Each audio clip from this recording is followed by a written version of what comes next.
What up, what up, what up? All you party people, you know this is your girl, it's your big sis, L Vintage. Little technical difficulty, but we here nevertheless. We're not going to give you anything less. We're not going to disappoint you tonight. Tonight, I got my sis here, Miss Ebony, Lynn, Rorie. It's going to be something jumping, y'all. So I want you to pay attention. I want you to hop on, share, share, share. Do me a favor. Hop on over to IG.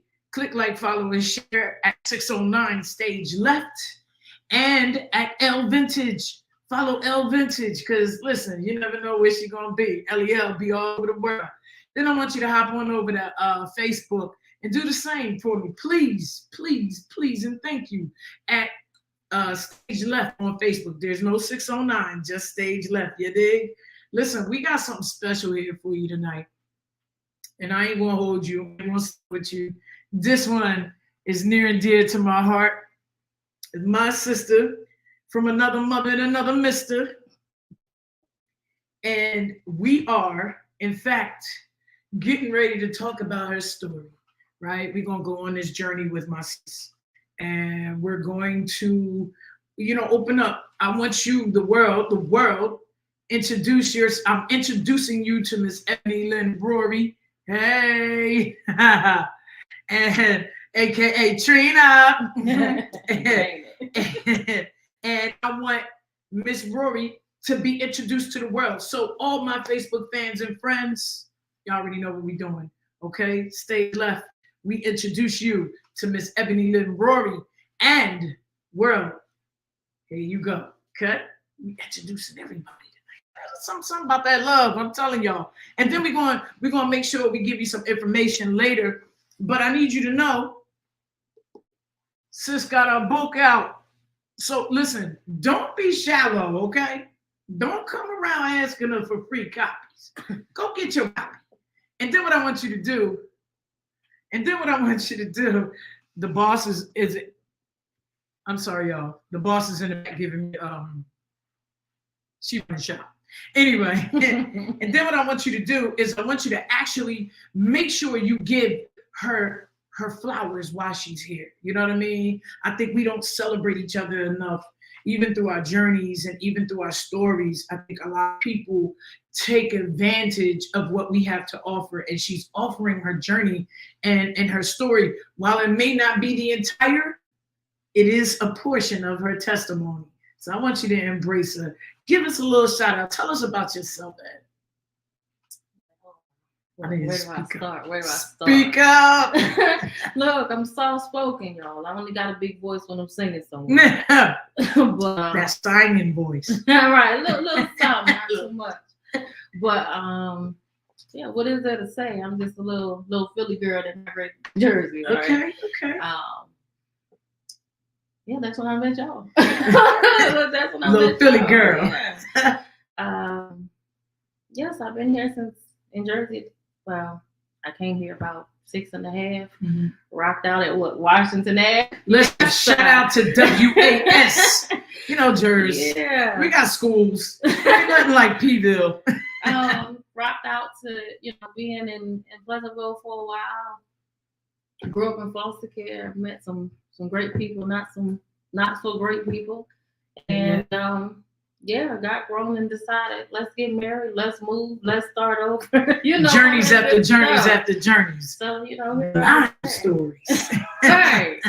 All that in between. I want to talk about our history. We have a lot of history. First time I met you, I think I was in I want to say like the 5th or 6th grade. Yeah, about that time. This is after the storm that tore down the building and whatnot.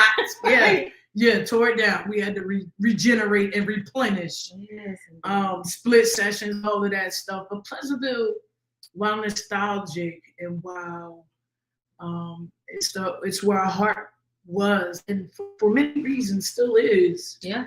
It also has a track of trauma and things that occurred. For the lack of better words, at various points in time that could have taken us out. Oh, yeah. Tell us about that. Man, listen, let me tell you something. I was rolling into Pleasantville the other day with my other sister, and I was just like, whoa. breathe, man, because I remember traumatic times being in Pleasantville, but just knowing like, hey, I made it through all that stuff. I made it through all that stuff, but I mean, I spent most of my foster care track in Pleasantville, well, in the Candy area, but mostly Pleasantville. So, I mean, listen, we're so glad we made it. So glad I made it. Come on, don't start. We been in church up in here tonight, y'all. We gotta watch it. It's amazing. You know, you're talking about your history with fostering and being in various areas, and you know, homes, fostering. Being a foster child is something different. You know, as a foster parent and a resource parent, me and the love ourselves, we on this side as resource parents and fostering parents have seen a lot of traumatic things happen. Yeah. And we noted that it's not always that the department does what they're supposed to do. Sometimes they take advantage. Sometimes you're just a meal ticket. Okay. Other times you're just one in a number. Mm-hmm. Tell us about foster. Well, for me, honestly, I was never even officially a foster child, so I found out a couple of years, maybe 2 or 3 years ago. I was actually a work at the state, which is a completely different animal. Mm-hmm. But they put me in foster homes because they had no choice. They had nobody to just volunteer to take me. But a lot of the foster homes that I lived in was abusive, sexually, physically, mentally. And I went through all three of those. And then of course, there were positive ones. You know, like Miss Seymour was a positive one. But there were several, as you know, several children that went through her house. So, you know, it wasn't purposely that I was one in the number, but this woman took in an abundance of children. Not only that, being a school teacher, it was just always somebody in and out of her house. But the ups and downs of that, not having food majority of the time, but you getting a check for me to be here, you know, or, you know, not having clothes. So I'm at my friend's house borrowing clothes. I remember, as you say, your love, I'm having to go to her house sometimes, running away from foster homes because shout out to that sunshine. Amen. But you know, having to go to different friends' house because I'm not getting what I need to get from the foster home that I was in, or running away from the foster home that I was in, and they got a nerve to come and find you. You know, and say that you're right, and say that you're the problem, but pull you back. And you know, and that, I think that's the traumatizing part about fostering. A lot of people don't understand how to attain to a child who's already gone through so much trauma. They don't know how to attend to a child. Yes, we're grateful for the opportunity. We're grateful for the space. But even as resource parents and foster parents, there's a lot that you take on, but there's also a lot you must learn. Because normalized discipline, let's talk about normalizing discipline. But let's also talk about what discipline really is. And a lot of times people don't know the difference between tough love, discipline, and just abuse. They mix the tough love with abuse rather than disciplining in love. And I find that striking. Most of the times you get foster child, I met somebody and she was talking good game, but she was tearing the kids up. You know, and it's one thing to discipline you in love. You know, when we first took our classes, they teach you what the true heart of the matter is. They show you not just by words, but exampleship and how to change your language based on the child that you have, the type of child you have, and by all means, every child is different. So tell me what was different. Let's talk about what was different about you than a lot of the other children that were in the same foster home, but maybe were looked at in a different lens or given different hindsight, and versus your own children. you know, their own children, because I realized that a lot of children that are already in a foster or that are sent to foster homes, sometimes they don't get along with the children that are in the home. It creates a different type of chaos. Oh, yeah. And I'm grateful that my baby that I had, he loved my boys. He looked at them as big brothers. You know what I mean? And when they said, you know, not that man, he would listen. Yeah. He would listen. But because they built a relationship. Mm-hmm. So sometimes the relationship isn't built or it isn't talked about. It's just, let me shove these kids together because I know it's a quick dollar. I know it's going to help out with this. I know it's going to help out with that. Yeah. And mentally, we draw into the fact that finance is there. So tell me about that. The chaos between you and other children versus own children, biological, bio kids. So let me just say this. I was a child that came in with a lot of baggage. Yeah. At 6.5 years old, I was already technically not a virgin. Mm-hmm. Okay. Mm-hmm. And obviously you ain't giving it up. Right. Right. And so I had that burden to carry. I had the burden to carry because I wasn't necessarily homeless, but I had the qualities of being homeless because I'm not eating, I'm not this, I'm not that. And then I get shipped to a whole nother state. Because again, I'm from Philadelphia. Mm-hmm. So I get shipped to a whole nother state. And it's a culture shock, even still, because even though New Jersey is a city, state, I'm from the streets of Philly. I mean, I remember growing up and not thinking that white people or Chinese people or whatever existed. I just thought that they was fictional characters on Sesame Street, you know.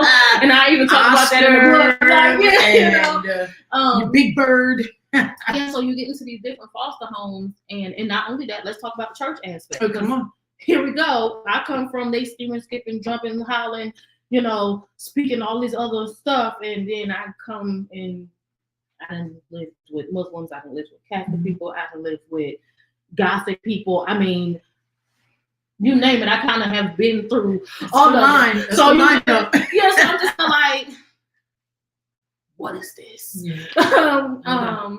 But even trying to mix with kids, you know, they're like, what's wrong with her? How come she don't talk? How come she don't eat the stuff that we eat? Like, why is she so grateful for this little? And I'm like, this is beautiful to me. Like, y'all are taking for granted this little, you know what I mean? What you think is little bit, this is a lot to me. This is Thanksgiving, if you will. And I'm gonna eat. Right. And I'm grateful for this spread out in front of me. Right. I'm grateful for the eat. Now, don't get me wrong. When I first came to New Jersey, I had an aunt that took care of me and adored me and loved me to life. She was abusive, mentally and physically. But I mean, anything that my heart looked like a desire, she made sure I had. And then the first foster home I went into, which was Seymour, same exact thing. But then you cut out the abuse in all aspects because that just wasn't Seymour's thing. But just she would cut you out, though. Yeah, she was going to get to you. She was going to cut you slam out and then offer you a meal. But kick me off them doorsteps quite a few times. I just came to say hi. Man, but I can't even recall how many times I got cussed out and still had to go to my room. So it was cool. But with my meal. But yeah, interact with other kids. I don't want to talk to y'all. I don't. And matter of fact, I don't think I really talked until I met Chrissy. And then I met you. I didn't talk at all. No, you was quiet. You was quiet, even in dance class. Yes. I had Miss Lynn was part of ballet. Yes, so was your big sis. The pictures on Facebook to prove it, right? Yes. But I didn't talk. I didn't eat much. I took my little, and that was enough for me. I remember my first Christmas in Seymour's house. Like I said, my aunt would give me the world, but she was kind of old school in a sense. But Seymour, I went to her house, and I remember the first 2 gifts that I opened, and I didn't care about nothing else. She had a whole tree full of stuff, but I had a yellow sweatsuit and a bike. Hey, no, 3 gifts and some British Knights, right? You came me right. Listen, I was like, oh, It's like, oh my God, like I'm rich, y'all. Like, and it was nothing literally, but this probably Kmart yellow sweatsuit. The bike probably came from there too. Have no idea where these British knives came from. Didn't care. But I don't know about BKs. You better ask somebody. Like, listen, look, that was our version of Jordan. Don't do that. But you know, it was kind of like, yeah, I didn't hit the jackpot. Yeah. You know, but like again, trying to mesh with kids though, that was like off limits to me. It's a totally different vibe. Yeah, I don't want to talk to y'all. They thought I was a weirdo. Oh, you think you something because you from the city. Girl, I'm 7 at this point. Yeah. I just want to go outside riding that bike that they put on the street. That's really mine. Like I could take that if I go somewhere else, I can take it. Me and my sweatsuit, my British nights, I still had it. Just want to go play. I just want to go out. All you gotta do is just leave me alone. Yeah, all the rest of that. But then it was a culture shock, like I said, because you know, in Philly, we can go outside and jump in the fire hydrant. I couldn't do that here. You know? Nah, listen, the fire hydrants is rolling right now. Y'all stop, okay? Fire season is on us. That's prevention. Well, yeah, you know, they was famous for that. Cutting the tennis balls in half and taking the broom apart. You know, that was our baseball. That part. And double dutch and all of that. I tell you, we have some things. You know, we did some things, y'all. So, that's how you entertain yourself. Yeah, I didn't start interacting with people until I on the track team. That was by accident. I promise. That was by accident. That was by accident. It was a good accident, but it was by accident. I did something in the house before she went to. She probably wasn't even gonna beat me, y'all, for real. I know she used to give other kids heat for the seat, but we never got that at home. Oh, the heat for the seat was in school too. Yeah. Just in case you didn't know, we signed it. Right, but names on it. We ain't never get it at home. But I remember she probably was just gonna come talk to me, whatever I did. Honey, I took off. You hear me? Like. There was 3 dogs behind me, and by the time she called me, I was 4 blocks down. Wow. And she's like, "Get in the car," because she had to get in the car. Like, oh no, you're not gonna do that. That's that sternness. No, get in the car. I get in the car. She takes me down to the old Pleasantville High School. Get out the car. She's standing out there. She like, listen, I need you to see something. You know, okay. Man, cool. Run there. He said, run down to the girl in the yellow shirt down there. I'm like, okay. I took off. He's like, next time I want you to run all the way. I'm like, Seymour, like, she did. You're welcome. He was like, oh, you my little rabbit, huh? Hence where the name rabbit comes from, right? So that's the when I started to actually interact. Yeah. Because Coach T had that way. He's still out there on it too. He had that way with kids. I mean, I think we got on his nerves and in his pockets all the time. Yeah, because I was that. Look, I used to be out. Let's get it. See what's cooking. I need it, but you know. I mean, when. You know, and I know that you express that because most people they don't take the intel of fostering. And even if you're not fostering, you're just shifting from family to family.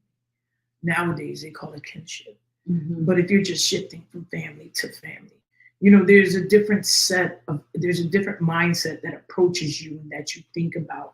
And I often say this about the department versus our children in need now. The kids out nowadays are so used to having their stuff stuffed in trash bags and shifted from home to home. You know what I mean? It's like they don't know how to, they don't get comfortable. They're afraid to get comfortable because they're in the window waiting. Are they coming to get? Are they coming to get? No. Not enough.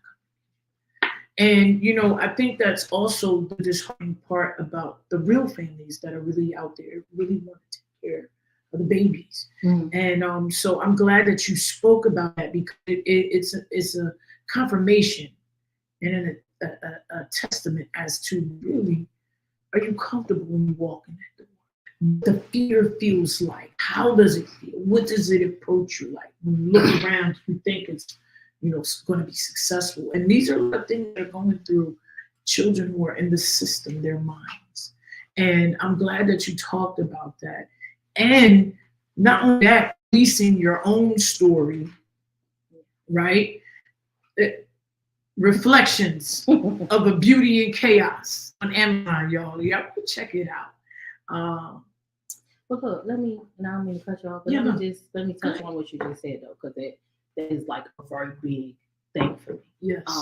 I'm 40 years old today, right? Yo, hold on. Shameless. Yes. Happy birthday Okay, to let's you. get it. Happy birthday Yes. to you. Happy birthday. Appreciate My it. sister's 40. Yes. She is cuatro y cero. Y'all speak Spanish, yes, too. Yes, But happy birthday to you. Thank Number you. one, this is big. Yeah. This is a milestone. Yes. And I want you to celebrate Yeah. at all costs everything that comes. I told her this is her official book release tonight, y'all. No, that's right. So I want them numbers to go up. Do me a favor, hit Amazon, go look for Ebony Lynn, and pick up Reflections of a Beauty in Chaos. Yes, let's do You that. will not be disappointed. I actually got it. I want to read something. I want you to read it. Okay. This is, you know what I mean? But go ahead, finish your thought. Yeah, so it took for me to get to, I'll say, maybe 37 to get out of the mentality that I don't have to live out of a trash bag or a bin anymore. You know, and because I was so used to that was my life. And I'm talking about, I didn't have plenty of places as a grown adult. Yeah. And I still feel like I had to keep it nicely tucked in the bin. I'm in a tight military role, okay? Wow. And it's, I mean, very organized. I need to know where it's at, how it's there, why it's there. Please don't come and disrupt how I got it in there, because this is what I mean. I'm doing this thing since I was 7 years old. Yes. So it took me 30 years, okay, to say to myself, you can unpack and put it in the closet. It's okay. It's okay. You can hang it up. Yeah. You can fold it up and put it in the drawer. Hey, if you want to throw it on the floor, you can do that too. Yeah. I ain't gonna do that, y'all. My OCD ain't gonna.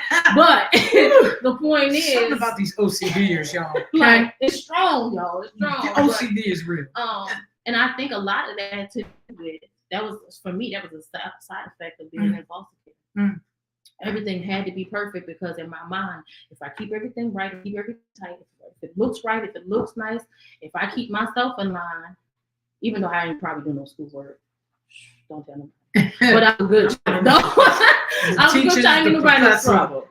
Yeah, but you know, I got little typical stuff, but nothing major. I was never no major player in that realm. But if I keep everything tight, then maybe I won't get shipped out to another home. Maybe they'll let me stay with Seymour this time. Maybe they'll let me stay with Sarah this time, or, you know, maybe they'll let me stay with Beverly this time. And I'm just calling a foster home, right? You know, maybe they'll because these are the good ones, y'all. Maybe they'll let me stay in these places. Maybe my aunt will take me back, because at this point thinking, what did I do wrong that she never took me back? Wow. Unanswered question. Yes. And let me ask you a question about those unanswered questions. Now, given where you are now versus where you were before, and I know, you know, some people are no longer here. Have you ever thought about going back to ask those questions? Oh, I done did it. Get the answers. See, one of the benefits and probably one of my enemies of having a foster mother like Seymour is that, oh, you speak your mind. Yeah, by all means necessary.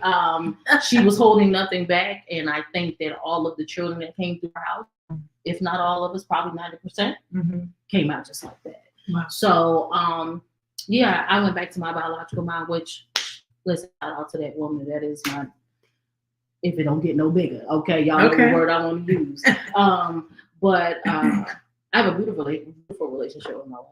But I had to go back, and we had to tackle those questions. We had to, you know, and even my biological aunt, the one that actually essentially put me in foster care, I went back and had a conversation with her. I went back and had conversations with siblings and aunts and uncles, because I needed to understand. I needed to know, because from a child's perspective, you threw me away. Okay, as an adult, I'm trying to kind of give you the benefit of the doubt. But yeah, I've even come across some of the bad foster homes that I was in. Like, oh, so I catch you on the street, I'm grown now. Let's have this conversation. I don't know whether I want to shoot fair or, you know, pull out something, or am I going to say God bless you because that's what I'm supposed to do as a Christian? I'm not sure where I'm at with that, but I've had those conversations. And for the most part, because we all know that I ain't really no thug, They all turned out to, I ain't really no thug, but I got a tendency, but I ain't really no thug. So, they turned out to be okay. Okay. And in relevance, how important and how it's essential were those answers given between there and now? Would you have crossed over so many bridges, or would you have gone through differently, do you think? Or because at the end of the day, our mama is our mama. Yeah. You know what I mean? And you want to be with your mother, but not understanding, okay, these are the things mommy's going through, or, I don't know why. And these are questions that a lot of kids still have answers. I mean, questions that they haven't been answered. They're unanswered questions. Yeah. So did it take you a while to forgive her, or did you forgive her immediately when you understood? Listen, one thing that my aunt taught me was, you're going to love this woman regardless. Yeah. And I don't know whether she taught me that because that was her little sister. Or whether that was the Christian part of her, or whether that was just her as a person. I'm not sure. But it was, you love this woman regardless, and that's it, and that's all. So I don't know that I had to go through a process of forgiving her per se. Okay. I think I had to go through a process of forgiving myself. Ooh, let me say that again. Woo! That's a word right there. Say that again. I had to go through a process of forgiving myself, because all of the torment that I put myself through trying to put together my own personal narrative on why my mom wasn't there, or why this person treated me the wrong way, or why that person did this to me, or that. I put myself through a lot of stuff. Not that they did anything other than what was initially done. Right. I just kept dragging it along, trying to figure out, well, they did it because of this. Well, no, they did it because of that. And a lot of that caused me to do a lot of stupid things to myself. Self-pity will make you do some things that make absolutely no sense. Wow.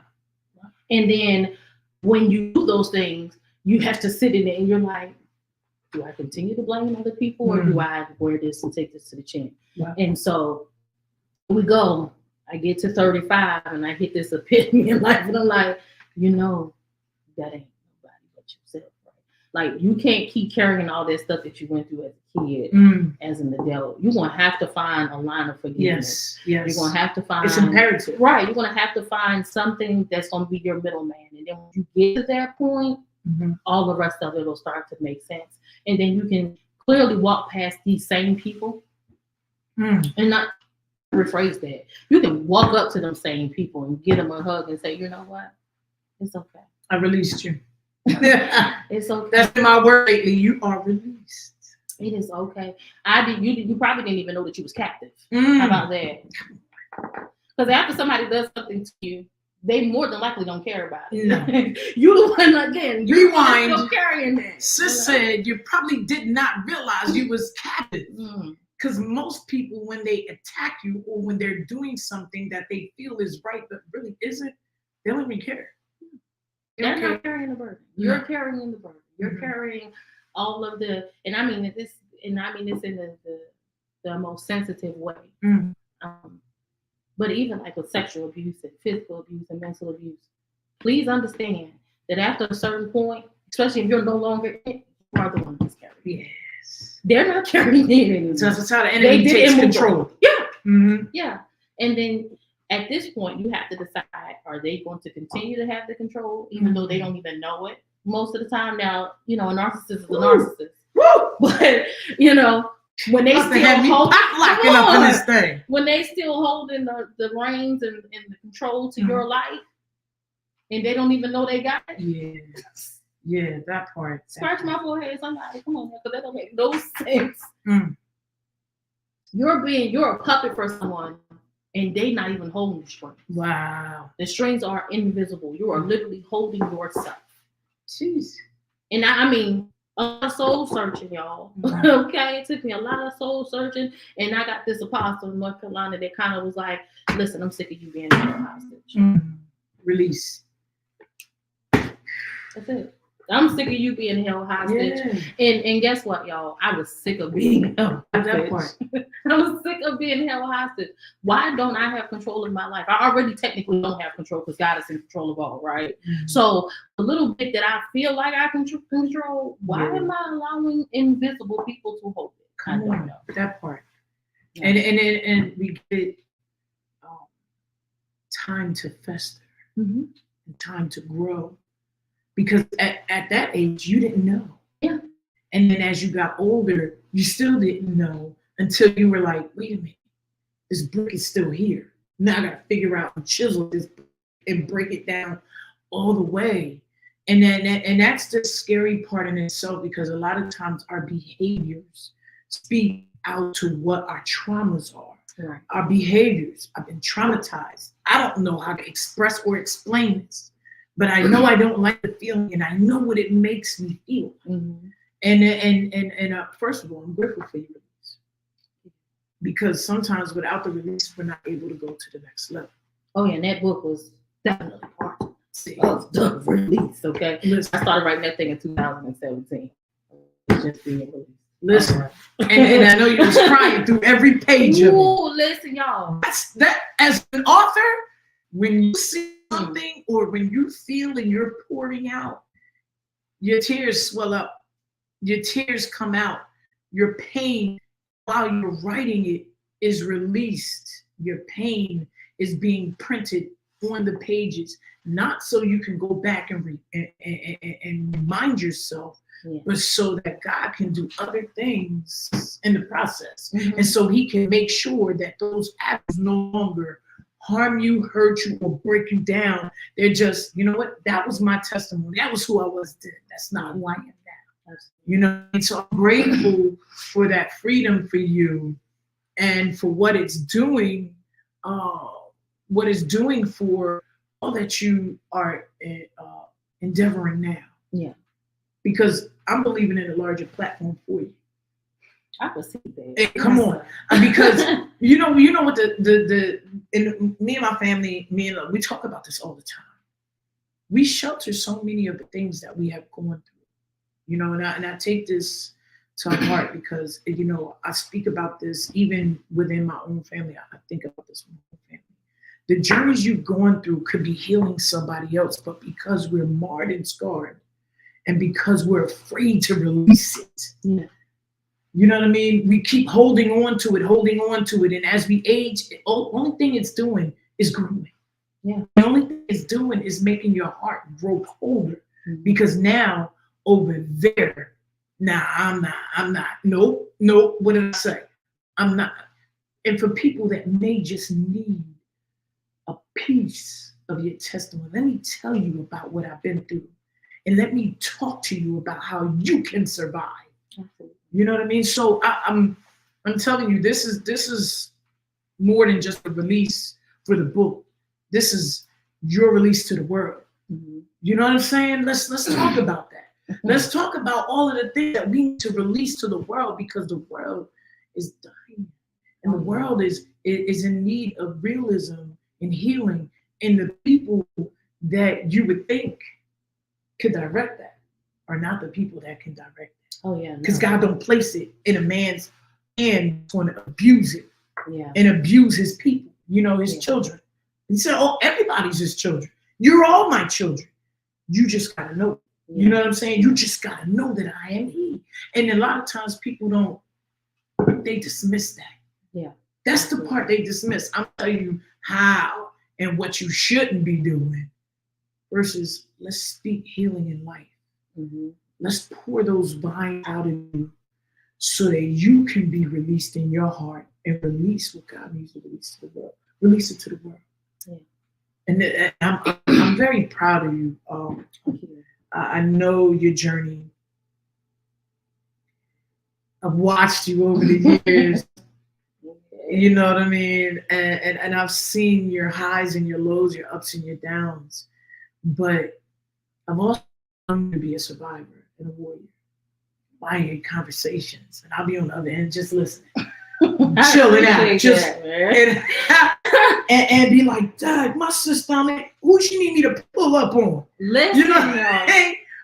Listen, And that's a total. because I'm not the feisty one. Yeah, nah. Not the feisty one.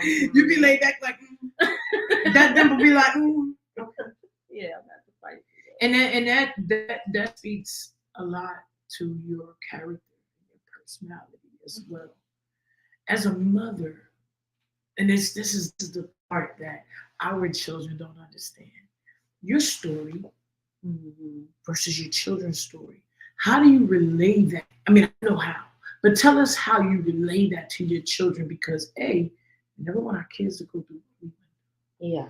And sometimes that's the target. That's the whole. That's all. The holding force between us and going haywire is not. That's my baby. Still, that's my baby. And I'm still gonna go to bat for them. But I just need them to catch this. You don't have to go through none of that. How did you express, or have you expressed? These are the things that I've been through. Ooh. There you. Yeah, that. This is sister here stuttering. Listen, because I got 2 biological children. I've had my hand raising quite a few. But them 2 biological ones, especially that oldest one, Ashiana literally had to go through some of the toughest times of my life. I mean, I had her when I was 17 years old, so you had a choice but to grow, She was growing up with you. Yeah, absolutely. And yeah, there was definitely times where I'm like, Ashiana, don't do that. That is going to lead you straight to somewhere real stupid. Yeah. I'm telling you, I've been there. Not do this part. And what I've realized is you can tell them, you can impart, you can bark, you can do all of those fancy words, you can do all of that, and they can still grow up and do what they want. Yeah, that part. Okay. Listen, we got grown ones. Yes. So, but even with that being said, like, we have to be careful of what we bring into our adult life, especially when we have children, because we end up pushing our burdens over on them. And what I mean by that is, I grew up in foster care, and Ashiana spent the first 3 years of her life in foster care. And of course, in hindsight of things, and technically speaking, it was at no fault of my own, because I happened to be a foster child, and they, in the foster home I was in, didn't want to take in no more foster kids.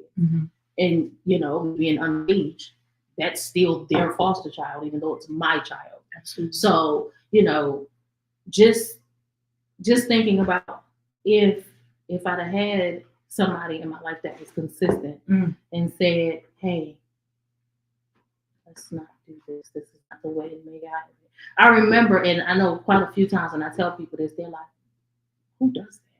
I got pregnant with Ashiana on purpose. There was no mistake. Yeah, I was 17 years old, but that was a straight planned out strategic move of mine. Wow. It made absolutely no sense. Come on. And now I'm like, yeah, that's dumb. You brought that girl into the world for your own falsehood, for your own version of what life was supposed to be. This fantasy that you created for yourself. And because my fantasy wasn't Barbie and Cinderella, my fantasy was, I'm going to have this life for my child that I didn't have. Well, you wasn't going to give it to her at 17, Ebony. Wow. Okay. You wasn't going to give it to her at 17 in foster care. Ebony. These are just all the things that Ebony didn't think about when she put this plan together, that she's going to get pregnant and have this child and escape foster care. Because in my head, Ebony thought, oh, she'll be emancipated so she can leave for good. The problem is Ebony didn't realize that I was only technically grown while I was pregnant. After I had her, I was still 17 and in foster care. Okay. So that failed. And was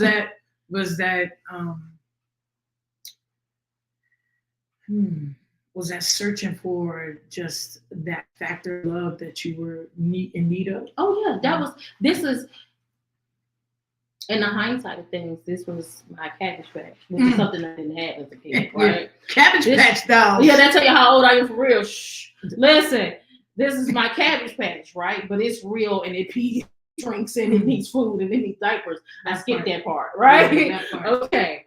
And if this is not the little kid that you had to babysit, this is not even your sibling that you may have to watch or do her hair. They're like, you stuck with this one. Okay. And so I had to kind of sit down with myself after I lost to the foster care and was like, so, hey, when you put this plan together, you might have had to wanted to ask these questions. You know, you might have had to want to sometimes we don't think about that. You're supposed to, you know, have it planned out, and you know, we're not even gonna go into the church side because we already condemned to going to hell because you ain't married, and, girl. You know. Girl. So we just go because we already know that, right? Jesus. Oh my. But yeah, you picked the father, but you didn't. You picked the kid, just like you. Yeah. Okay. So y'all 2 children trying to create life, and yeah, y'all both in stupid because y'all not really in love. Y'all in stupid. Yeah. And it's not to say that you can't be in love at that age. So, but y'all in stupid because that's what I was. Right. In stupid, and I got this plan, and I'm gonna go. It's not ideal. Right. Not at all. And so a part of that, and the reason why I brought it up is because that's something that Ashiana has to carry. You know, Ashiana has to carry my burden of wanting this love. And I thought by having my Cabbage Patch, okay, my personal Cabbage Patch that I created was going to give me the love that I felt I can get as a kid. I'm going to give her everything I did not get. Everything that I did not get. And I'm not talking about physical stuff. I'm talking about the emotional part of it. I'm not going to let her be sexually assaulted. I'm not going to mentally tear her down. I'm not going to physically abuse her. I got news for y'all. All of that flipped. Okay, all of that flipped back on me. Because hey, I can't prevent everything, and guess what? I'm not a god. Wow. I don't want to be God. He got his job all by himself. Okay? Listen, I don't want that type of power. Jesus, not me. Right. See me at the altar. I'm coming, but I don't want I don't want it. I love your father, and I'm glad you got it and not me. But you know, so yeah. I have this because I can give her everything I didn't have. But really, I couldn't give that to her either because I didn't even know that I needed to love myself first. I didn't know I needed to love myself first. Go figure, right? Generational. How can you love somebody else and can't love yourself? And I mean that goes for children too, right? The babies. That goes for having your children too. Don't ever think that you can love these kids if you don't love yourself. Okay. Yeah, like you love them. Let's not, okay, you love them, but it's not really the love that you are trying to give them. You're giving them the hurt version. Woo! Wait. Rewind.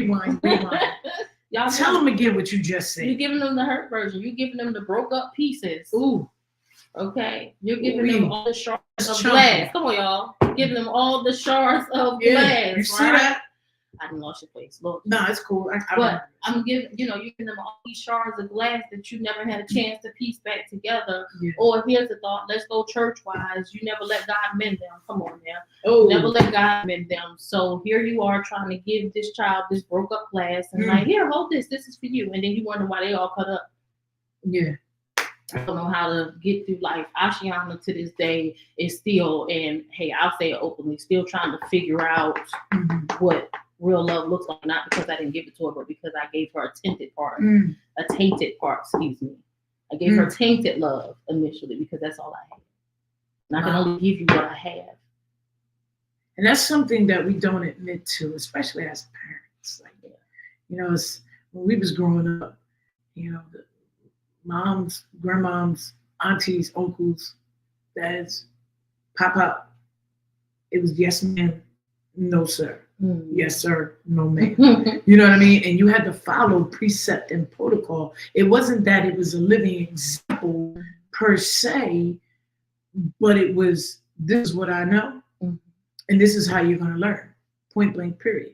You know, that's it. And it takes God to come in and really prick at their heart. Somebody got to be cleaned out first. It has to begin somewhere. And sometimes the avenues aren't open to begin because a lot of people, as you just said, they don't know how to love themselves. So what they want to do is they want to shut the door, close all the blinds, double lock it, triple if you had them bolt locks from back in the day. Come on now, I started building locks. You know what I mean? Close all the blinds, and you're gonna start putting up the walls because therein lies my space. That's my space, and what's in my safe space, I'm not gonna let you prick it. You're not gonna call me out. And so when we talk about the healing virtue, and we talk about being free, and we talk about loving, not that phileo love, not that stuff, that water wash love. We talking about that agape. We talking about that unconditional love. Because I'll tell you something, this generation, the past couple generations, make you want to just toss some hands. Catch these hands. Yes, please, all of them. But you right. And you gotta sit there and you gotta say, you know what? This is something, and loving them through everything they're going through and loving ourselves. Because as parents, we're struggling too. It's the mental aspect that doesn't seem like it has an ending to a means. It just keeps going. It keeps recycling. Generation after generation after generation. We call them generational curses. Oh, yeah. Right? Listen, I'm not trying to all love. Come on. And most people don't think of it in that mannerism because they can't see it in that mannerism. I've learned it from my mom, learned it from my grandmother. My grandmother learned it from her mother and her father. Therein lies the generations passed down. This is what I know. And it's something that I said to my mom a few years back. I said, Mom, because she always says this, and she cracks me up. She says, like, KK, stop saying that. I know I wasn't the best mother. I said, Mom, you were the best mother with what you were given and learned and had to reciprocate and pour into us. Yeah. You gave us the tools. Whether you showed us how to use them or not, you still presented us with the tools. You still passed through some knowledge. It was up to us to accept it, to bite down, and to think about it. Whether we added something to it, we renewed it, whether we flipped it, you know what I mean? However, but you still was present. My mom, I'll tell you all the time, my mom could give us up a long time. We was homeless, we living in a back wall. But what she knew was, I'm keeping my babies together. And that's how we grew to love one another, no matter what it was. And sometimes that love factor just isn't there. And so now we're dealing with a generation of youngsters that haven't gotten or don't know what to do with that love when they receive it or it comes their way. So therefore they think, I'm gonna cut you out and punch you in your face and spit at you.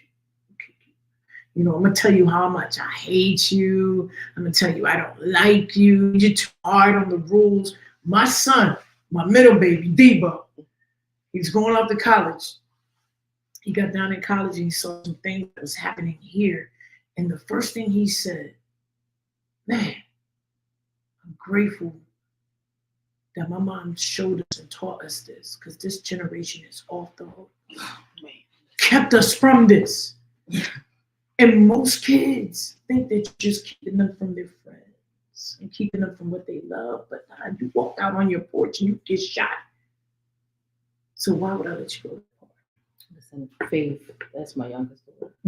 And quite often, and I mean, we live in the South now, which is still yes, ma'am. Yeah. Oh, yeah. And they mean every bit of it. Do you understand? Yes, ma'am. Yeah, even as an adult. No, ma'am. Please do not. Okay, don't try me. But she comes home quite often, and she's like, Mom, my teachers are like, your mom taught you well because you are your manners are impeccable. You're so polite. And I'm like, yeah, you will, babe. Because I knew that's how you should act, and that's how I was raised. When I was raised in the right manner, that's how I was raised. But quite often she'll come to me. I mean, even just today, y'all, she sent me this heartfelt message, and she's like, I'm just so glad that you taught the things, you're teaching me the things that you teach me, because Yeah. These kids today, and I'm talking about she 15. Yeah. I'm talking about these kids. Yeah, these kids. Sick of her. But what up, babe? Right. I know you watching somewhere. But you know, she like these kids today. They just bad off. That's her favorite. Bad. They just bad off. She got that from one of her teachers this past school year. She just tell the kids you just bad. She's like, Mom, they just bad. Yeah. You know, and I'm just like, child, with your little old spirit, going somewhere. But, you know, but right though, just as you said, like, you know, a lot of these kids in this generation is just, it is what it is. It is. And that's their attitude. You know, we used to say that too, but we said it under our breath after we left out of the room, made sure to, can you see me? We said that too, but we weren't crazy enough to say that out loud. You know? Not at all. It rolled across my eyes, but I seen that head dip and hand grip up. Nah, no sir, no ma'am. Yeah, won't be me. Trouble. Yeah. You got it. Now, what I want to do is I would like for you to read an excerpt from your book. Okay. Y'all, Reflections of a Beauty in Chaos. Again, Reflections of a Beauty in Chaos. Yes. Happy birthday to my sis. I want y'all to go get it. Please, go online. Order it right now. Order it, please. You will not be disappointed. In fact, a lot of what you all are going through, some of you, right here. It's right here. I'm going to read this and then I'm going to get a book to my sis. Okay. Because I was one of these kids. Imagine a child that is thrust into a world of lies and torment, pain, sexual perversion, rejection, scandal. Who saves you? Who saves you when your life is in the hands of neglectful adults and those that you think are looking out for your good? Who is there to wrap their arms around you when the lust of the world and the evil cravings of your protectors turn to consume you? This beautiful soul faced chaos and crisis, abandonment, rejection, horrific stages of mental, physical, and sexual abuse. This writer bears her heart and soul painfully reveal to other victims that there's beauty even after the chaos and cruelty. There's a way of escape. She remembered that there was a plan when she was born into the earth. A plan of good and not of evil to bring her to an expected end. Go with this young lady through the early stages of her life and see how she survived and began to trust the plan and walk by faith while overcoming her fears. Yo, Reflections of a Beauty in Chaos. I ain't even going to turn back to the page that I had. I just want you to read whatever's on your heart. Okay. And I want y'all to hear, please open your eyes, open your ears, listen with your listening eyes and your listening ears. So first of all, shout out to Dr. Apostle Blondell Biggs Hoggard. Actually wrote that on my back cover. I didn't let anyone else write anything for this book except for this woman. That is my apostle, Dr. Apostle Blondell Biggs Hoggard. Shout out to Dr. Apostle Blondell. Hoggard, yes. Yes. She wrote that,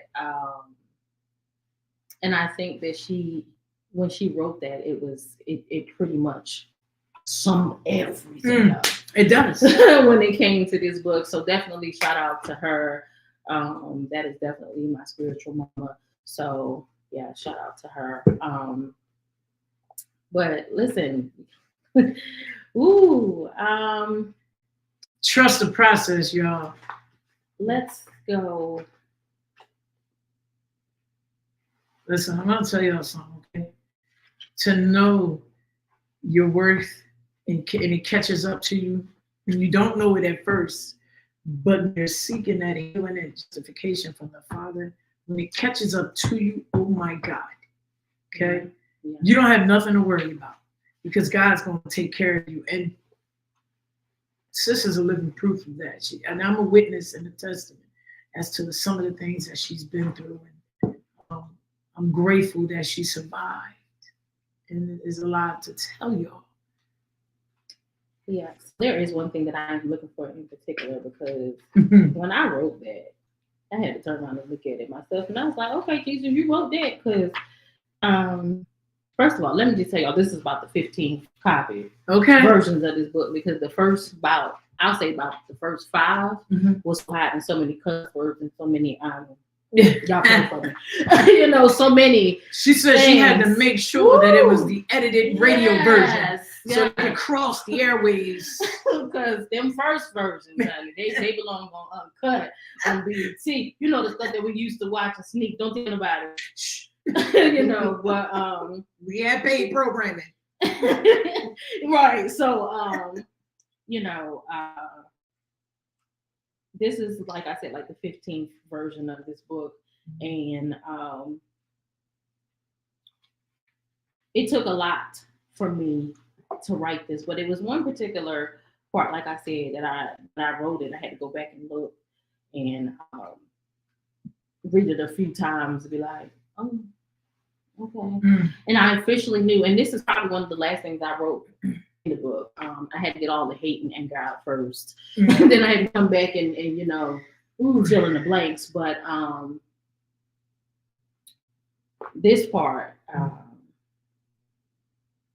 let's see where I started so it can kind of make sense. And then look, not y'all too much, because y'all need to go and get this. That's right. We ain't giving you a snippet. Don't think you're getting the whole cake. Right. I'll start here. I was 14 when I wrote this because I was put into mainstream English classes. And let me just explain that right quick. So not only did I grow up in foster care, but they already deemed me stupid from day one. Let's put that out there. I was stupid from day one. And I say that because I didn't go to kindergarten, so obviously I didn't go to pre-K, okay? Straight to first grade. Not because I was smart, not because I knew all the stuff, but because they felt like I was too old to be put back in kindergarten and all those other classes. So I went straight to first grade. And then I got shipped to New Jersey and still put in the first grade. Still didn't make any sense. Wow. Okay, it's fine. But they put me in special ed classes, what they call them then. I think they call it something different. But in any case, they put me in these special ed classes, and you're gonna keep teaching me 2 + 2 even in high school. Yeah, I'm gonna continue to tell you that it's 5 and 6. That's fine. If you're gonna treat me like I'm stupid, I'm gonna give you stupid back. But then after a while, when somebody tells you that that's what you are, come on, you start to believe that thing. You know what I'm saying? It starts to grow with you. It starts to manifest. And so I walked around for years thinking that I was absolutely stupid. Okay, and that I couldn't learn, and that I was unteachable. Okay, so living with a school teacher, as prominent as this woman was, right? Here I am, this stupid child that she has now taken in, and how can you be stupid and be a teacher's daughter? Y'all, hold on to that, because that doesn't make sense. No. How are you stupid and you're a school teacher's daughter? And that's the only thing that I could carry around with me. I'm stupid, but I'm a school teacher's daughter. But maybe I'm not really her daughter, because I'm still in a state of confusion, because I know I got a mama, but maybe I don't have a mama. Maybe she won't really my mama, because now I live here with these people. Ooh.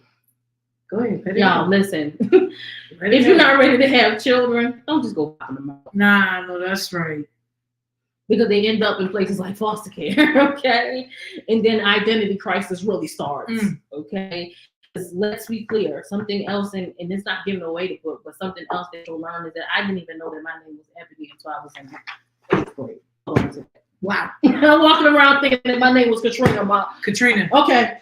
Yep, because that's what we knew her as. People in Pleasantville, Atlantic County, Philadelphia do not know this Ebony character. Who is this? Yeah. Okay. I'm talking about you giving me awards at school and all that. You putting Katrina Seymour on the paper. Okay. I don't even know that my last name was Rorie. I begin to understand that Katrina Seymour was who I am. And for short, Trina Seymour. And if you knew me, you really knew me. I was Rabbit, right? Hey. So whoever this Ebony character is, I don't know her. And y'all can hold on to her because I don't know her.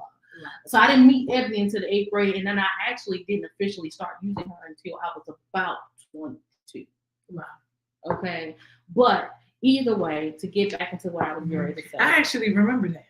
Yeah. When you started shooting into Like, well, you know who you are, right. your birthright. Like, who? Ebony. Mhm. Oh, I don't think I like her. Mhm. And I'll tell you in a whole minute, Ebony is the professional. Yeah.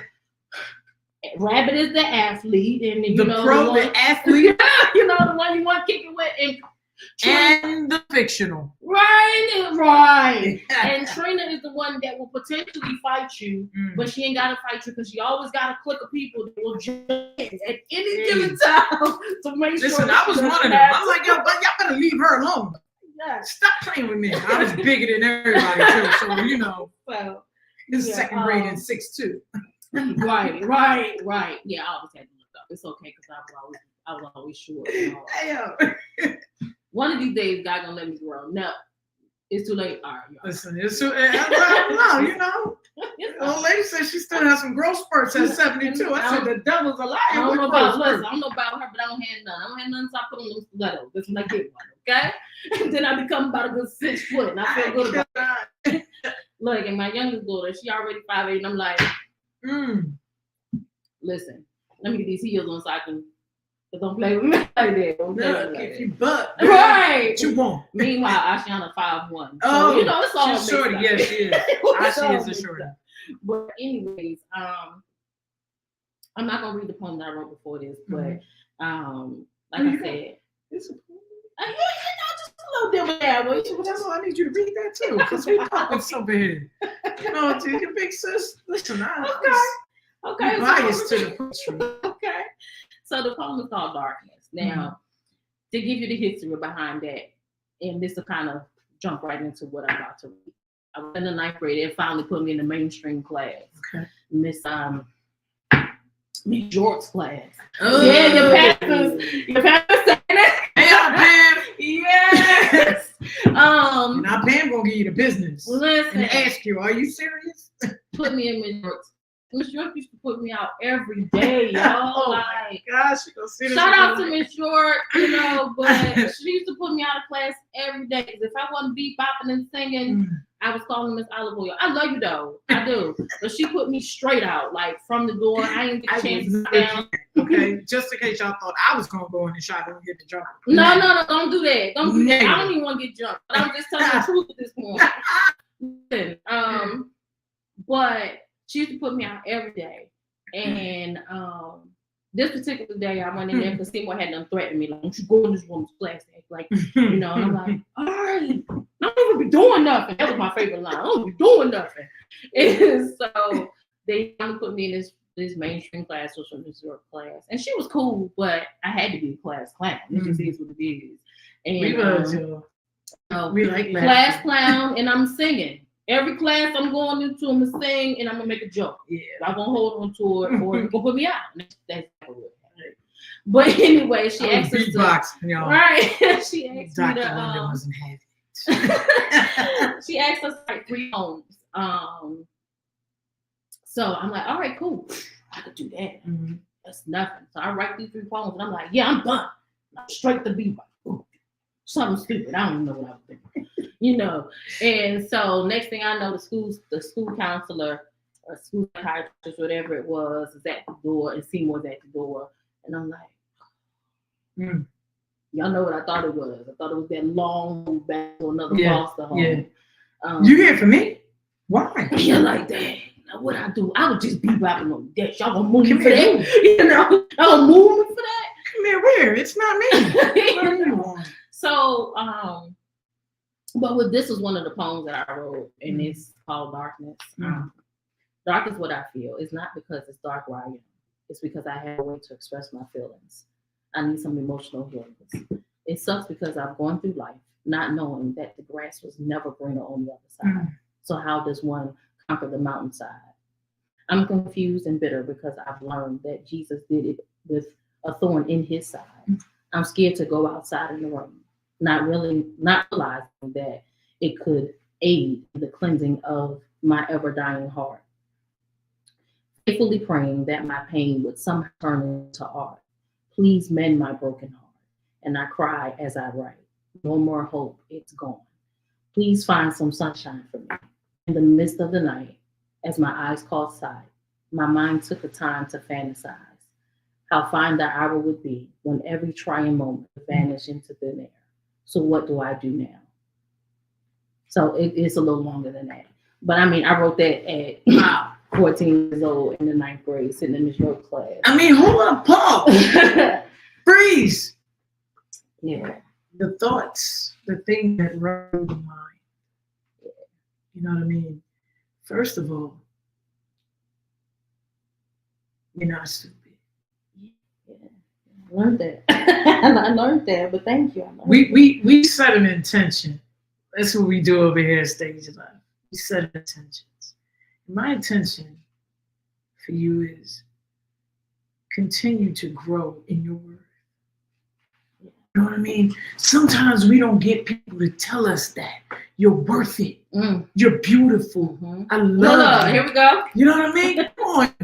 And that truly surmises what you felt you wasn't worthy of. That no one ever took the time to say, listen, this is really what's on the table. And just because that's there at point A doesn't mean when you get to point B, you won't fully step into your greater. Yeah. And that love that you're looking for, and that worth, you know, and that beauty. So for you to read that and to write it, having written that in 9th grade. 9th grade.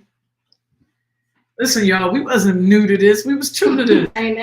Writers was born and bred out of the thick of it, okay? Yeah. We write in the thick of it. And you got to pour out, because the more you don't pour out, the more you hold it. You know what I mean? So, and I did that for you.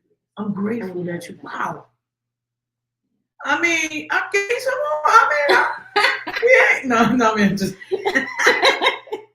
But no, I mean, so what I was going to read, and I can listen, I read this back, that front and back, you know, word at least 10 times, just so I make sure it didn't, you know, look crazy. That's called proofreading, y'all. Yeah, okay. Before I gave it to somebody else to red pen me, you know, and I had to do that actually. Yes. Red pen me real good. Mark it up. Right. Get all these red circles on here and check marks. But pretty much some of what I was going to read originally is that poem got me put back in special ed classes. And then the reason for it was because they felt like it was too strenuous for me. And I'm just like, so let me get this straight. I did what you asked me to do. Yeah. And it wasn't Ms. York's fault by no means. But you know, those, what they call it, them 504. Yeah. Okay. 504s and IEP. Yes. Make sure you understand what you do before you place your children on. Yes. There's a line of word language that you have to impart in it. Absolutely. Because they will pick our black and brown babies out and tell you, oh, well, no, they really need this. No, I'm telling you what they need. And I understand how they feel. And I was one of the ones that was picked. And, you know, it's nothing against whoever, you know, made that decision for me at the time. Because obviously they felt like that was right for me, and that's what was going to help me or whatever. But sometimes we have to think about the long run. Yes. You have to think about what's going to look like in the future. If you do this, then what's it going to look like in 5 years, 10 years, 20 years, 30 years? Yes. Okay. But that caused me to put my pen down. Wow. I did stifle the pen out of us. Yes, I did not write again until I was 18 years old. And that's part of the fear. And we finna wrap up in a minute, y'all. But this conversation is heart to heart. And I'm thank you to everyone out there that's listening, everyone that's posted, everyone that's commenting.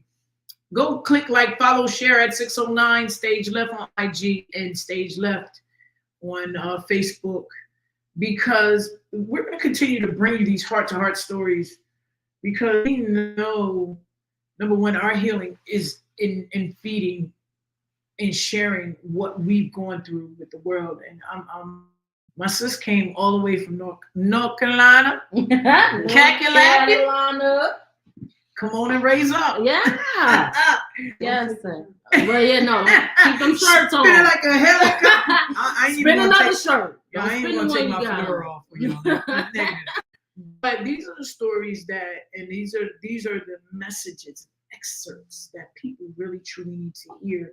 And sometimes you don't get them inside the walls of the church. Yeah. People, you will be surprised at how many are still afraid to share and pour these kind of messages in to people who are looking for that healing. Mm. So this right here, this is a true testament of healing and power. So I need y'all to go and support my sister. I ain't want to keep telling y'all. I'm just gonna keep posting it. Go get Reflections of a Beauty in Chaos. Order it. And then when you order it, make sure you link up with my sis when she's in Jersey to get the autograph. Because I believe in a greater empowerment for my sister and for this, because these are the stories people don't like to tell. And it's not from tragedy to triumph, it's from trauma to victory. Yeah. Yeah. You know what I'm saying? I like that. Yeah. Trauma to victory. I need my peace. Yes. And I'm grateful for that peace in you. Yeah. What I want you to do is I want you to tell the world why they need this book in their life. What I haven't already said, because I'm telling y'all. Right. You done beat it up for them. But no, listen. I feel like this is going to help a lot of people. Because I think that a lot of us, especially ones that grew up, and I'm going to just say, I'm not going to even just cut it off to foster care, but anyone that grew up with a caretaker, anyone that grew up with parents that had to work a lot and experienced a lot, anyone that had to experience sexual abuse and mental abuse and physical abuse, anyone that went through foster care and felt like they had no backbone once they got out, because that was me. No safety, no protection, right. Just jump on out there. You figure it out. You got it. Anybody that feels like, they're losing it, this is the book for you, because I can't tell you how many times I wanted to go and jump off of every bridge from here to North Carolina. Okay. I can't tell you how many times I took pills and God said, not so. I remember I literally swallowed a bottle of aspirin, like literally a whole bottle, cracked the brand new seal, and God was like, yeah, you play too much. Sit down. You're not going to and did all of this perfectly with my oldest child. Wow. Okay, so know that there's always a silver lining, even if you got to one that mix the colors to make the line. You understand what I'm saying? You have to know that there is victory in the end. You have to know that you can survive literally anything. Yeah. And I know there are a lot of people out here that have that same slogan. But understand this. The difference is the difference. If someone comes up to you like, I know what you've been through and they ain't been there, it means nothing. Yeah. But you can pick up this book and be like, oh, she did that for real. She understands. She actually went through it. Originally I was telling people that this book was based on a true story. But at this point, I've been hearing God continuously tell me, stop lying to people. That is my truth. One way or another. Take it a true story. That's my truth. Okay. I've lived that. This is my truth. This is the first of 3 book series. And yeah, you need to just pick it up and then put yourself in these shoes. Remember when you were there. And remember what you had to do to get there, to get out of it. And guess what? And if you're still in it, that little girl that's in that book right there. Because let's be clear, that's me. Yeah. That's a little girl that came to New Jersey at 6.5. Okay. They just put my best friend, shout out to McKinley. He just made it look real cute, The cover fire though. It is. It's fire. But that is me, literally at 6.5 years old when my life took the next major turn. So again, get this and see that the grass is not necessarily the statement. The grass is green on the other side does not necessarily mean that in its entirety. Absolutely. Okay, just know that you create what you want your life to be, and as we've been saying this whole time, you don't have to stick with the narrative that you started with. Yeah. And that's just it. And that's what this is about. I have I'm not one more gonna question, and then I want you to tell everybody how they can follow you, catch up with you, Okay. the link for Amazon. My last question is, why Ebony, Lynn, Rorie, and not Katrina Seymour? Because Katrina Seymour was false. Yeah. Wow. Yeah. And I'm proud to say that. Mm. I love, God knows, I love that woman. But Katrina Seymour didn't exist. Mm. That's just it. And to find, you had to go back to who you are.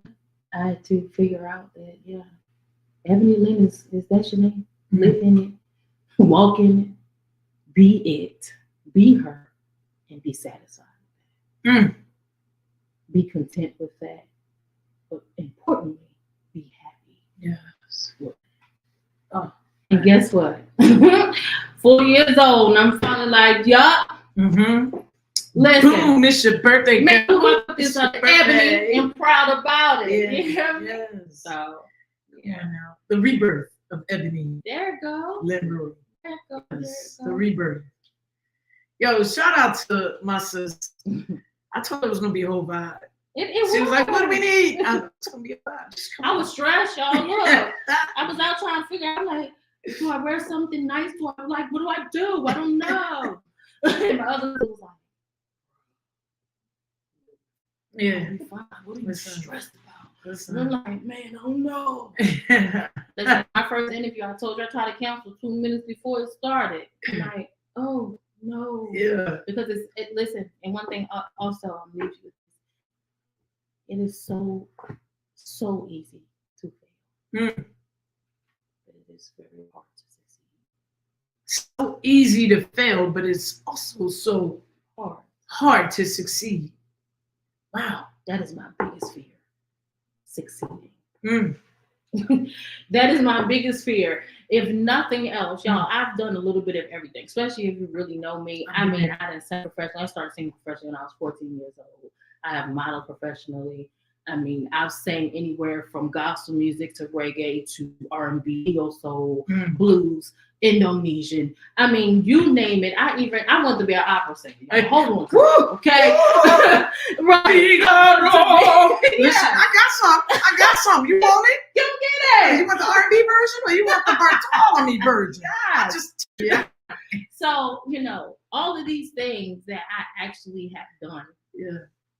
And yet, the thing that I wanted most is to be an author, Yes. to compose music, Mm. to be a public speaker, Mm-hmm. to be a mentor. All of these, those are the things that I've always wanted because those are the things that I didn't do. Yes. Come on, let's talk And I've been about it. Wow. like, yes, I want to. That's what I want to do, and that's the thing that I'm afraid of. Mm. And the things that we're most afraid of is the things that are actually leading us into our blessing. Yes. And our purpose, because let's not Yes. forget we are here for a purpose. Come on. And by all means, I need to go on and empty this bag. Okay, I need to go empty this bag, and I mean by that is everything that God bring it out. Yeah, everything that God put in this bag, I'm gonna need to empty it and pour it on out. And I'm Yeah. realizing that. And of course, with the love of my apostle and just growing, and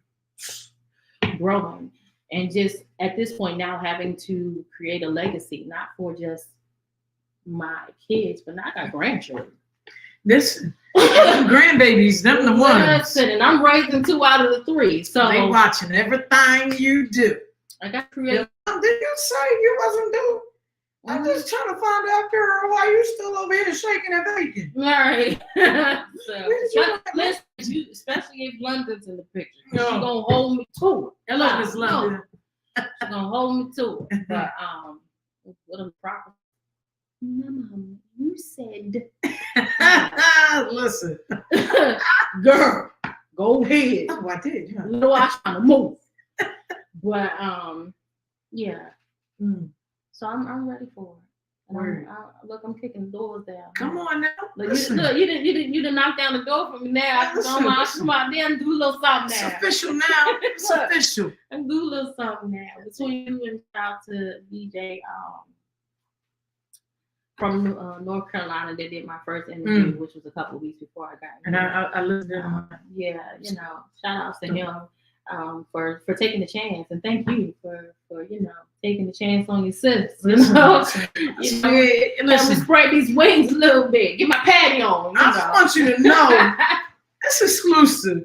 With your big sis, it's exclusive. You know what I mean? We're gonna make sure that the world knows.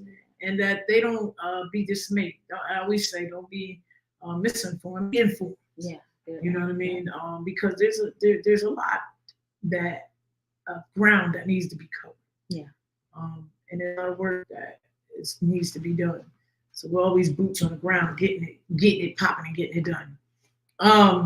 For those of you that don't know, Miss Ebony Lynn Rorie, okay, birthright.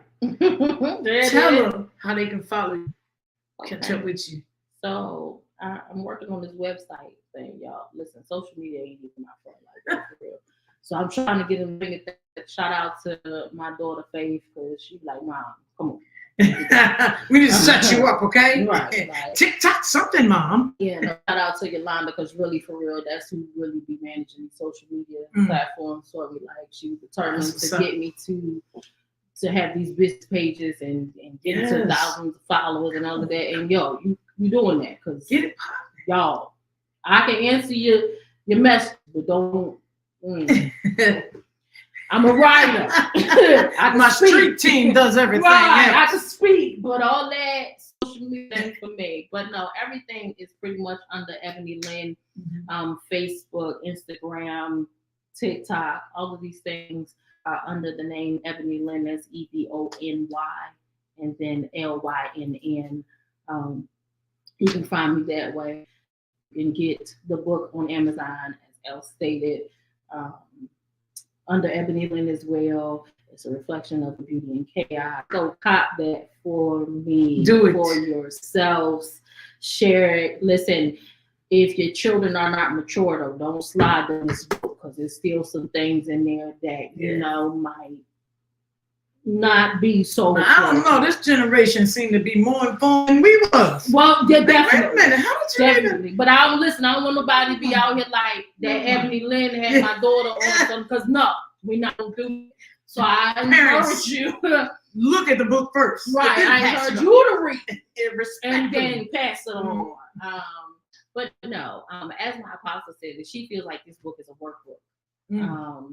And I believe that entirely. It is a workbook. It is. I'm speaking into this thing. She's speaking into this project. Listen, that woman is adamant. Do you hear me? She is not having none of that. Give up, dude. Thank you. I can't. Dr. Apostle Blondell. Thank you. Yes. Because we all know she can be brick-headed sometimes. And can, y'all. and can. I am not ashamed to admit it. When fear takes over, I be like, oh, no. So somebody needs to start a book club. Oh, yeah. But listen, I'm with that. Because I love to read. I'm not a TV person. I read consistently. So by all means, let's get it, Listen. But I also encourage anyone that has been wanting to write, stop coming up with excuses. Yep. Run for it because this is therapy. This is truly therapy. This is truly therapeutic for me. So please go for it because if nothing else, you claim the victory behind it. And if somebody else, if it's just one person that this book touched, that's enough. That's enough. But I'm gonna need it to touch all y'all though, so stop playing. But but yeah, that's how you get it. Ebony Lynn is pretty much everything as far as my social media is concerned. Ebony Lynn on Amazon. You can get a hardback, you can get a paperback, you can get a Kindle version. So listen, you can even contact me personally. I sign it, do it up for you, and ship it on to you. Come on now. Listen. Y'all better make it happen. Make it happen, please. Come on with Don't front and don't stump. Yes, indeed. Because I will bite you. Listen, peep this, y'all. Peep this. Sis is really pouring into her book, Reflections of Beauty and Chaos, really pouring out. And if anybody knows testimony and story, you know that it is not easy. It's a journey all by itself. Different type of journey. Because that thing had you losing weight, and you'd be like, I don't even know why. Why I'm in here pulling my eyes out and I can't see the paper. But what I want you to know is that your trauma is your journey. But let's turn trauma into victories. Yeah. And let's plant seeds of positivity and love and growth and worth. Because what the world needs now is love, more love. Okay? And I want you all to please take care of my sis. Because she's been taking care of so many people for so long. And now God wants to wrap his arms around her. Don't make me tear up. And take care of her. So will you do it for me? Please do it for me, okay? And listen, here we go. Here we go. I'm going to give you all a couple of things. Starting within the next couple of weeks, we're going to be doing a hip-hop series. I got some of my guys coming on. It's going to be spicy up in here. And we're gonna get it. We're gonna get it in because I want you to know that a lot of our local MCs and a lot of our local hip hop artists, they're struggling artists too, but their work speaks for itself. And so what we have coming up is our hip hop series. We're gonna be starting in a couple weeks. Listen, A Queen's Narrative, Heavy as a Crown, is set to release. It's set to release in August, y'all. And it will release in August 18th. The hard copy comes out. The ebook will already be out. Your sis ain't playing no games. She's not playing no games. We're not doing it. August 24th, I will be with Apostle Crouch. She's having her tea, afternoon tea event. I will post a flyer, and it's going to be amazing, honoring some of our women in the area, apostles, pastors, ministers, sisters who are out in the community pouring out. We also have a few other events coming up, but don't hold it to my heart, y'all, because it's been a long night. Okay? Keep praying for the boss. My love is home. She's home, and she's getting healthy. She's resting, so keep praying for her. Thank you for everybody that solicited prayers and love and sent calls. All that good stuff. You already know what it is. And, there's something else I need to tell y'all. I love you. Don't forget it, right? All right, listen. It's your big sis, LELL Vintage, right here on StageLeft. I need you all to go and get Reflections of a Beauty and Chaos. Don't ask about the price. Just go order it. Pay for it. Use that Cash App card. Comes in handy sometimes. Ain't it? Yeah. Shout out to Candemonium, Chris Rockwell collection. Man, listen, North to Shore. Shout out to North to Shore. We did some big things. We banged out down here in Atlantic City over the past couple of weeks. I'm grateful for that platform. I'm grateful for all the events. Go up and check out Noise Arts Garage in Atlantic City. Your sister is an earmark, a steeple in the Ducktown Poetry Trail, and my piece is up there along with 10 other dynamic poets. Shout out to the Noise Arts Garage, Michael Cafagno, and Stockton University, Peter Murphy. All of the love that you're pouring into this sister for Songs of Freedom. Shout out to Emery DeGario. We did some major things, and we'll keep pushing, and we'll keep bringing you all of this love, these good journeys, these heart-to-hearts with my sister. Again, go get it. Okay? Reflections of a Beauty and Chaos. Looking forward to be on the shelves near you soon. Look, that's what we do. We pour it in, and we make sure we speaking it into existence, breathe life into it. I love y'all. It's been a blessing. Thank you for being the dopest audience out there. Thank you for doing big things. I also posted that video from Get to Worthy Summit. Man, I ain't gonna say no more. Just go watch it. I love you, brother Nate Evans Jr., and Mr. Ty Lewis. With that being said, it's your big sis. We are here. We came. We saw. We conquered. Signed, sealed, delivered. Miss Ebony, Lynn, y'all.